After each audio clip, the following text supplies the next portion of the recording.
Guys good evening सभी को। कैसे हैं आप लोग सब गाइस? मैं बहुत बहुत बढ़िया हूँ। एंड मैंने अभी अपने अर्लियर ब्लॉग में आप लोगों को दिखाया था कि बहुत टाइम से जिस वेडिंग का चल रहा था कि जाना है, तो फाइनली मैं चली गई थी वहाँ। ठीक है ना। तो अब मेन था एक तो वेडिंग का कि 10th को वेडिंग है, एंड देन मेरा वट सावित्री पूजन। तो अब मेरा वट सावित्री पूजन है। एंड अभी भी मैं श्योर नहीं हूँ क्योंकि मैंने बताया ना मेरी हेल्थ ठीक नहीं रहती। तो आई एम नॉट श्योर कि मैं जिस तरह से हर साल अपना वट सावित्री पूजन, जो कि एक बहुत बड़ी सुहाग पूजा होती है जिसे बड़मावस भी कहते हैं, वो कर पाऊँगी नहीं कर पाऊँगी, कैसे होगा सब कुछ। लेकिन हाँ, एक चीज़ मैं इस व्लॉग में आप लोगों के साथ शेयर करूँगी, वो ये है गाइस कि मैं हर साल मीन सिंस 4 years मैं वट सावित्री पूजन पर 4 साल से कुछ न्यू आउटफिट ले रही थी हमेशा। तो फर्स्ट टाइम मैंने एक लांचा लिया था मरून कलर का। देन सेकेंड ईयर मुझे जो ध्यान आ रहा है, मैंने साड़ी परचेज़ करी थी कॉटन की, येलो कलर की। एंड थर्ड ईयर मैंने परचेज़ किया था गाउन रेड कलर का बंदेज में, जो पैटर्न मुझे बहुत पसंद है। एंड लास्ट ईयर मैंने अपने वट सावित्री पूजन के लिए मेरे हस्बैंड ने मुझे साड़ी दिलाई थी चौकी धानी से, एंड बहुत सुंदर साड़ी लगी। एंड बल्कि मैंने ये भी बताया था कि चौकी धानी से मैंने अपने सभी लाइक दोनों सिस्टर इन लॉज के लिए, अपनी मदर इन लॉ के लिए, अपनी डॉटर के लिए, अपने लिए नहीं लिया था, डॉटर के लिए लिया था, अपनी बिटिया के लिए लिया था। तो सबके लिए वहाँ से फैब्रिक्स परचेज़ किए थे। एंड मेरे हस्बैंड ने मुझे साड़ी दिलाई थी वहाँ से, तो मैंने वो पेयर करी थी एंड वो बहुत ब्यूटीफुल लगी, पिंक कलर की साड़ी थी।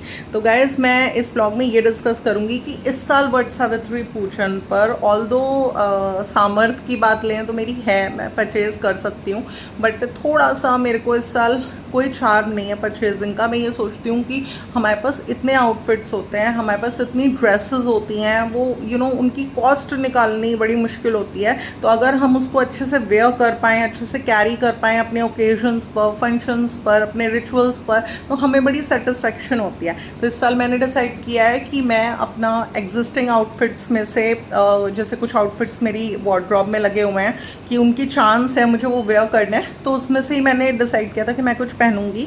तो उसमें से मैंने एक मेरे पास लांचा है जो कि मैंने अपनी फेरो की साड़ी का बनवाया था। फेरो के लिए मैंने एक साड़ी ली थी हमारी मेरठ सिटी में आबू लेन पर एक साड़ीज़ की शॉप है, सुमन साड़ीज़। तो मैंने वहाँ से ली थी अपनी फेरो की साड़ी, मुझे बहुत अच्छी लगती है वो साड़ी। तो मैंने सोचा था कि मैं उसका लहंगा बनवा लूँ, मुझे लहंगों का बहुत ज़्यादा शौक़ था। तो मैंने कभी स्टिच करवाया था, तो उसकी ब्लाउज़ मैंने देखा तो मुझे नहीं लग रही थी, क्योंकि आप देखिए 21 साल हो गए मेरी मैरिज को, तो 21 साल पहले बनी हुई ब्लाउज़ कहाँ फिटिंग आएगी ये वो। तो मैंने काफ़ी ना एक्चुअली ऊंची हो गई थी, लाइक हम थोड़ा लेंथ में लंबी पहनते हैं ब्लाउजेस, सो डैट उसकी डीपनेस अच्छी आए। तो उसका गला भी काफ़ी छोटा लग रहा था एंड वो फिट नहीं हो रही थी, काफ़ी ऊंची थी। तो मैंने उसके साथ अपनी एक साड़ी जो कि मेरी मदर इन लॉ लाई थी मेरे लिए, कहीं बाहर घूमने गई थी, तो उसकी ब्लाउज़ के साथ मैंने उसकी साड़ी लाइक उसकी ब्लाउज़ मैंने मैच कर ली उस लहंगे के साथ। एंड मैंने क्या किया, उस लहंगे को विद उसका दुपट्टा एंड उसकी वो ब्लाउज़ मैंने उसे ड्राई क्लीनिंग के लिए दे दी। क्योंकि एक चीज़ तो होती है कि हमें हर पूजन में साफ़ सुथरा कपड़ा धुला हुआ पहनना चाहिए, या अगर वैसा है तो ड्राई क्लीन करा कर पहनना चाहिए। तो मैंने देखिए ड्राई क्लीनिंग के लिए दिया। एंड अभी मैं जा रही हूँ ड्राई क्लीनर्स की शॉप पर, जो कि मेरे घर के जस्ट नियर बाय है, अपना लहंगा लेने। एंड मैं आप लोगों को दिखाती हूँ कि वो कैसा लग रहा है। मीन्स लाइक मुझे वो बहुत सुंदर लगता है, जब मैं पहनती हूँ उसको तो मैं उसमें बहुत अच्छी लगती हूँ। मैं आप लोगों को बताना चाहती हूँ और आप लोग बताइएगा कि वो कैसा लग रहा है। एंड पूजन के लिए मरून कलर, रेड कलर, इस तरह के कलर्स बहुत शुभ होते हैं, तो वो मरून कलर में है, उसे मैंने ड्राई क्लीन करा लिया है। एंड अभी मैं वहाँ जा रही हूँ लेने, क्योंकि देखिए ऐसा नहीं होता गाइस, ड्राई क्लीनिंग में भी पैसे लगते हैं। जब हम अपने क्लोथ्स को एक अच्छे से मेंटेन करते हैं, क्लोथ्स खरीदना बड़ा आसान होता है, हमने नई नई चीज़ें खरीद ली, नए नए आउटफिट्स खरीद लिए, बट उनको प्रॉपर तरीके से मेंटेन करना सालों साल, कि वो ख़राब ना हो। आपने 20 साल बाद भी कोई आउटफिट पहन रहे हो तो वो कहीं से कुछ ख़राब नहीं है, प्रॉपर उस पर कोई निशान नहीं है। ये भी एक होम मेकर की ड्यूटी होती है, अपने सारे आउटफिट्स एंड क्लोथ्स को अच्छे से मैनेज करना। तो बस मैंने वही किया है, तो मैंने ड्राई क्लीनिंग के लिए उसको दे दिया। एंड अभी मैं लेने जा रही हूँ एंड फिर आप लोगों को दिखाती हूँ कि कैसा लगता है, आप लोग बताइएगा कि मेरा लहंगा कैसा लग रहा है, कि मेरा तो मैं बहुत एक्साइटेड हूँ उसको पहनने के लिए। एंड लहंगा आने के बाद हम लोग हाँ, मैं आपके साथ ही मिलकर अपना बैंगल्स का कलेक्शन शेयर करूँगी, जो मेरे पास अपना कलेक्शन है बैंगल्स का, एंड उसमें से मैं सेट बनाऊँगी। क्योंकि अभी जब मैं वेडिंग में गई थी ना, तो मेरे हस्बैंड से मैंने पूछा अच्छा बताओ ऊपर से लेकर नीचे तक क्या कमी लग रही है, कुछ कमी लग रही है तो बताओ, मैं लाइक रेक्टिफाई करूँ उनसे। तो इन्होंने कहा कि चूड़ियाँ बड़ी कम लगाई हैं तुमने, क्योंकि मैंने जो चूड़ियाँ अपने पूजन में रखती हूँ तो वो शुभ की हो जाती है, तो मैंने वही पहन ली थी सिंपल वाली चूड़ियाँ। मैं जैसे सेट बनाती हूँ पूरा, मेरी इतनी हेल्थ ठीक नहीं रहती कि मैं प्रॉपर सेट पहनूँ, मैंने सेट नहीं बनाया था चूड़ियों का। तो इन्होंने कहा बैंगल्स तुमने बहुत थोड़ी सी ली हैं, थोड़ा अच्छे से ढंग से पहनती। तो बस यही मैंने सोचा कि एग्जिस्टिंग बैंगल्स में से उस दिन अपनी चूड़ियों का सेट बना कर रखना है मुझे, जो कि बहुत इंपॉर्टेंट काम है। तो फर्स्ट काम है अभी लहंगा लेकर आते हैं, और उसके बाद आप लोगों के साथ ब्लॉग में शेयर करते हैं, दिखाते हैं आप लोगों को। एंड सेकेंडली मुझे बनाना है चूड़ियों का सेट। तो गैस अभी मैं निकल रही हूँ अपने घर से, मेरे घर के जस्ट सामने ही ड्राई क्लीनर्स की शॉप है, तो वहाँ मैंने अपना लहंगा दिया हुआ है ड्राई क्लीनिंग के लिए, एंड वो हो चुका है। तो बस मैं ला रही हूँ लहंगा वहाँ पर से, एंड फिर मैं आप लोगों को लहंगे का एक प्रॉपर लुक दिखाऊँगी कि कैसा लग रहा है। मैंने यही वाला लहंगा प्लान किया है कि मैं वेयर करूँगी अपने वट सावित्री पूजन में। तो अभी मैं आ चुकी हूँ ड्राई क्लीनर्स की शॉप पे, एंड मैंने इनसे पूछा कि क्या चार्जेस मुझे देने हैं लहंगे ड्राई क्लीन के। तो इन्होंने बोला 300 रुपीज़, जिसमें कि एक ब्लाउज़ है, एक दुपट्टा है, एंड एक नीचे का लहंगा है। तो बस अभी मैंने इनको 300 रुपीज़ देने हैं, एंड मैंने अपना लहंगा पिक कर लेना है यहाँ से। तो गाइज़ देखिए ड्राई क्लीनिंग में भी पैसे लगते हैं, ऐसा नहीं है।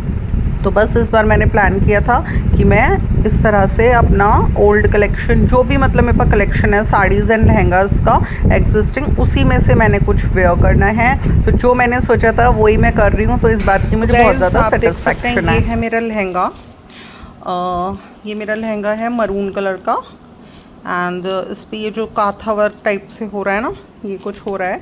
एंड बल्कि मैंने एक चीज़ और भी कराई थी कि ये जो किरण लग रही है ना इसके ऊपर, ये मैंने बाद में लगवाई थी। मतलब मैंने साड़ी में से लहंगा बनवाया था, एंड मैंने दुपट्टा निकलवाया था साड़ी में से। ब्लाउज़ इसकी साड़ी की जो थी मेरे पास, वही वाली मैं यूज़ करती थी, एंड इस पर मैंने ये सारी किरण लेकर लगवाई थी इसकी चुनरी पे। एंड ये जो ब्लाउज़ ऊपर है ना, ये आप देख सकते हैं, ये मेरे लहंगे पर जो ये वर्क हो रहा है ना थ्रेड का, इससे ये ब्लाउज़ मैच कर रही है।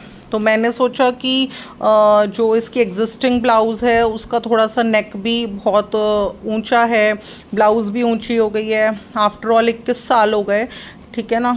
तो इसलिए मैंने ये वाली ब्लाउज़, ये मेरी एक साड़ी की ब्लाउज़ है, मैंने आप लोगों को बताया था, एंड इसके साथ मैंने ये मैच कर लिया है। तो ये मेरी लेटेस्ट ही है, एक तरीके से 1-1.5 साल पुरानी ब्लाउज़ है। तो ये मैंने इसके साथ कंट्रास्ट में मैच कर लिया, एंड अभी मैंने इसको ड्राई क्लीन करा लिया है।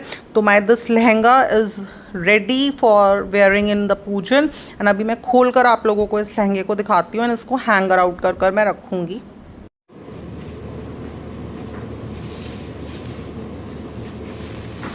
अभी हम इसको खोल रहे हैं लहंगे को। मुझसे गलती ये हो गई गाइस कि मैंने ड्राई क्लीनर्स को ना एक हैंगर देना चाहिए था, तो उसके बाद वो क्या करते हैं कि इसको ड्राई क्लीन एंड प्रेसिंग करने के बाद ना हैंगर में हैंग कर देते, क्योंकि क्या होता है ना, ये लोग जैसे फोल्ड करते हैं तो उसमें भी स्क्रीजेज आ जाती हैं। तो मैं दिखाती हूँ आप लोगों को, ये देखिए ये है इसका दुपट्टा जिस पे पूरी किरण लगी हुई है, जिस तरीके का वर्क है वैसी। आप बताइए अभी तक कैसा लगा, सुंदर लगा? देखिए फैशन तो चेंज होते रहेंगे, एंड मैं ये सोच लेती हूँ हर चीज़ भी, ये सोच के अपने आप को सेटिस्फाई करती हूँ कि अब आने वाले टाइम में हमारे से जो फर्दर जनरेशन है, जैसे मैं कल वेडिंग में गई थी अपने भतीजे की, तो अब लाइक हमारे जो आने वाले बच्चे हैं, नेक्स्ट जनरेशन है, अब उनके मौके हैं स्टाइलिश पहनने के, अब वो लोग स्टाइलिश पहनेंगे। देखिए थोड़ा सा ना अपनी एज के साथ हमें मूव ऑन करना चाहिए लाइफ में। मैं थोड़ा सा ऐसे सोचती हूँ कि देखिए मेरे भी बच्चे बड़े हो गए, अब कल को मेरी डॉटर इन लॉ आएगी, वो अच्छा लेटेस्ट पहनेगी। एंड जो अब मैं भतीजे की शादी में गई थी तो वहाँ पर जो उनकी डॉटर इन लॉ, अब बच्चे पहनेंगे और अच्छे स्टाइलिश। तो हमें देखिए कब तक हम न्यू लेते रहें, तो इसलिए मैंने सोचा कि अपने लहंगे को, ये मुझे बहुत सुंदर लगता है, मैं बस ये चीज़ देखती हूँ कि मुझ पर सुंदर क्या लगता है, जो ड्रेस मुझ पर बहुत सुंदर लगती है मैं बस उसे चूज़ कर लेती हूँ, मेरे को ट्रेंड वगैरह का ऐसा कुछ नहीं है। तो देखिए ये मैंने इसका दुपट्टा आप लोगों को दिखा दिया, अभी मैं इसको हैंगर आउट करूँगी। एंड ये है इसका लहंगा, मरून कलर का है, बहुत सुंदर है गाइस, मुझे तो लिटरली बहुत ज़्यादा सुंदर लगता है। आप देख सकते हैं कितना सुंदर है ये। और आप बताइए, मरून कलर का लहंगा है एंड इस पर गोल्डन कलर का वर्क है। तो बस मैंने पूजन में यही प्लान अप किया है कि अपना वट सावित्री पूजन मैं इस लहंगे को पहनकर करने वाली हूँ। एंड ये बहुत सुंदर लहंगा है। एंड ये तो था हमारा फर्स्ट स्टेप कि जब हमने अपने ही आउटफिट में से सिलेक्ट किया है कुछ इस बार पहनने के लिए, तो वो हम पहनेंगे। उसको हमने ड्राई क्लीनिंग करा लिया क्योंकि धुला हुआ कपड़ा पहनते हैं पूजन में साफ़ सुथरा। एंड सेकेंड है, मुझे बनाना है इसका सुंदर सा चूड़ियों का सेट, जो कि मैं अगेन अपनी कलेक्शन ऑफ बैंगल्स में से बनाऊँगी। एंड जब मैं बनाऊँगी आप लोगों के साथ शेयर करूँगी ब्लॉग में। तो आप बताइएगा मेरा बैंगल्स का सेट कैसा बना है। अब आप देख सकते हैं ये है नीचे का लहंगा, ये ऊपर इसका दुपट्टा जिसपे मैंने यहाँ किरण लगवाई थी। एंड ये मैंने कंट्रास्ट में इसके साथ ब्लाउज को कर लिया मैच। तो ये मेरा लहंगा मैंने हैंग कर दिया है। जनरली मैं क्या करती हूँ, हैंगर देती हूँ अपने ड्राई क्लीनर्स को या जिनसे भी प्रेस कराती हूँ अपने क्लोथ्स, तो उन्हें हैंगर देती हूँ, वो हैंगर में हैंग कर देते हैं, तो फिर हमें ईजी हो जाता है। वरना देखिए इस तरह से भी ना थोड़ी थोड़ी स्क्रीज इस पर आ जाती है। तो बस अभी ये लहंगा ऐसे ही हैंग रहेगा एंड पूजन वाले दिन मैं इस लहंगे को वेयर कर लूँगी। तो आप बता सकते हैं कमेंट सेक्शन में आपको मेरा लहंगा कैसा लग रहा है। ये मेरा 21 साल पुरानी साड़ी से बना हुआ लहंगा है, जिसे मैंने, ऐसा नहीं है, काफ़ी रिचुअल्स हैं जैसे करवा चौथ हो गई, अहोई अष्टमी हो गई, उस पर मैंने वेयर किया है इसको, काफ़ी अच्छा लगा है। तो मुझे देखिए घर में ही एक पूजन में इसको वेयर करना है, तो बस मुझे ये देखना था कि कौन सा मोस्ट ब्यूटीफुल है एंड मुझे कुछ अपने आउटफिट्स में से ही पहनना था, तो इसलिए मैंने इसे सिलेक्ट किया। और इस लहंगे को पहनकर कैसा लुक आता है मेरा, वो आप लोग देखिएगा मेरे वट सावित्री पूजन वाले दिन। So guys, if you like my vlog of today, do like it, share it and please subscribe my channel too. फिर मिलेंगे next vlog में, till then love you, bye bye.